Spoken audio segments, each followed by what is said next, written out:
세계 경제와 금융시장의 동향을 살펴보고 준비하는 골드 캘린더 시간입니다. 이번 주와 다음 주까지 시장에는 어떤 이슈들이 기다리고 있으며 그로 인해 금융시장에는 어떤 영향이 있을지 하나씩 설명드리도록 하겠습니다.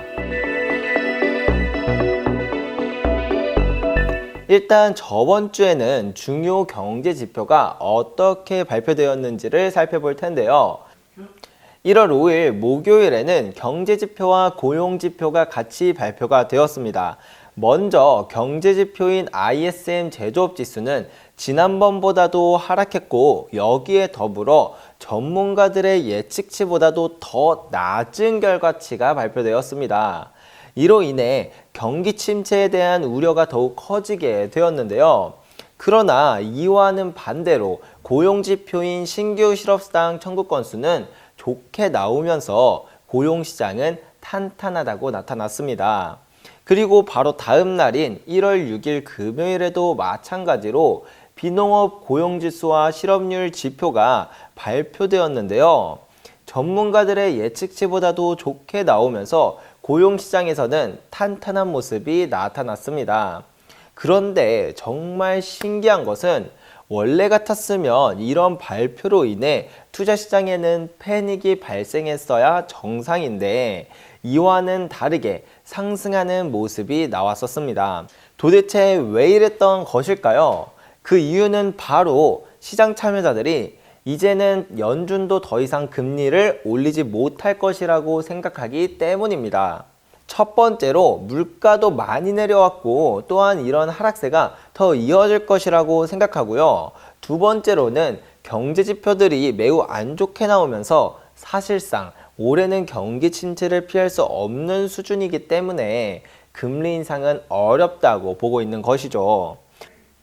그래서 더 이상 고용지표가 아무리 좋게 나온다고 하더라도 연준이 금리를 이전처럼 강하게 올리는 모습은 없을 것이고 상반기 안으로 고점을 찍게 될 것이라고 생각하는 것 같습니다.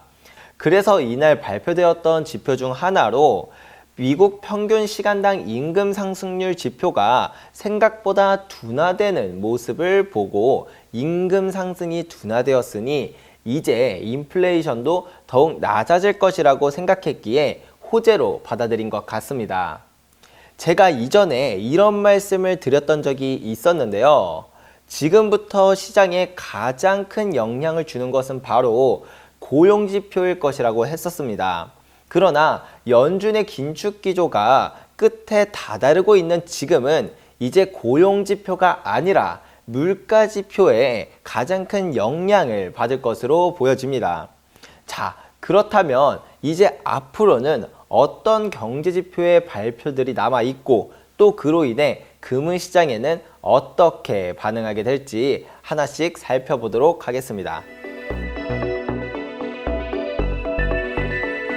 먼저 이번 주 가장 중요하게 봐야 할 것은 바로 1월 12일 목요일에 있을 소비자 물가지수 발표입니다.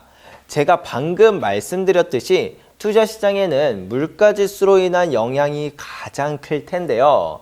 만약 물가 상승률이 많이 둔화되는 모습이 나와준다면 시장은 크게 환호할 것입니다. 일단 소비자 물가지수인 CPI를 살펴보면요. 2022년 7월을 기점으로 하락하는 추세로 보여지고 있고요. 특히 10월부터 더욱 가파른 하락세가 보여지고 있습니다.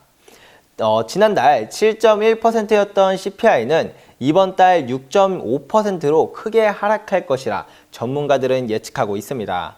전문가들의 예측치만큼만 하락하더라도 상당히 큰 하락이기 때문에 시장은 긍정적으로 받아들일 가능성이 크다고 보여집니다.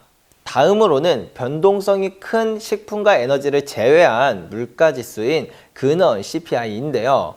이것 같은 경우에는 작년 8월에 다시 상승하는 모습이 잠깐 나왔었지만 10월을 고점으로 다시 하락하는 모습이 이어지고 있습니다. 지난달 6%였던 근원 CPI는 이번 달 5.7%로 지난번과 같은 0.3%포인트의 하락이 있을 것으로 전문가들은 예측하고 있습니다.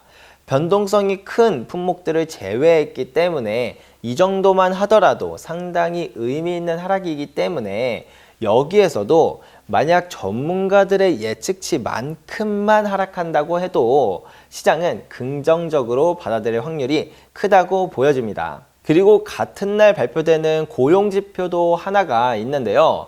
바로 신규 실업수당 청구 건수입니다. 물론 이게 좋게 나온다고 하더라도 시장에 악영향을 주는 건 아주 제한적일 것이라고 생각하긴 하는데요.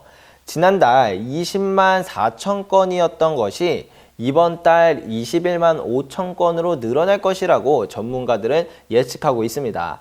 그런데 만약 이것보다도 높게 나온다면 시장은 좋게 받아들이게 될 것이지만 만약 이것보다 낮게 나온다고 하더라도 시장에는 큰 영향을 주지 않을 것 같다고 보여집니다. 그럼 이제 다음으로 중요한 경제지표가 발표되는 날을 살펴보면요. 1월 18일 수요일에도 물가지수가 발표가 됩니다. 소비자의 관점이 아닌 생산자의 관점으로 측정된 생산자 물가지수인데요. 먼저 이 생산자 물가지수 PPI를 살펴보면요. CPI와 마찬가지로 작년 7월을 고점으로 계속해서 하락하는 모습을 보이고 있습니다. 그런데 10월부터 하락세가 더욱 가파른 CPI와는 다르게 PPI는 9월 이후로 하락세가 둔화되는 모습이 살짝 비춰지고 있습니다. 그래서 그런지 지난달 7.4%였던 PPI는 이번 달 7.2%로 0.2%포인트밖에 하락하지 않을 것이라고 전문가들은 예측하고 있습니다. 시장의 기대가 적은 만큼 조금만 더 잘 나와준다면 시장은 더 크게 반응할 가능성도 있긴 한데요. 12월에는 석유 가격이 거의 하락하지 않았기 때문에 다른 부분에서 얼마나 큰 변화가 있을지 예측하기는 좀 어려울 것 같습니다. 이제 마지막으로 살펴볼 것은 변동성이 큰 식품과 에너지를 제외한 생산자 물가지수인 근원 PPI입니다. 근원 PPI는 작년 4월부터 계속해서 하락하는 모습을 보여주고 있는데요. 지난달 6.2%였던 근원 PPI는 이번 달 5.9% 정도 하락할 것으로 보고 있습니다. 지난번에는 0.6%포인트 하락이 있었는데 이번 달에는 0.3%포인트로 다소 둔화된 하락세가 나올 것이라고 전문가들은 보고 있네요. 이 또한 마찬가지로 전문가들의 예측치보다 더 하락한 모습이 나와줘야 시장은 긍정적으로 받아들일 것 같습니다.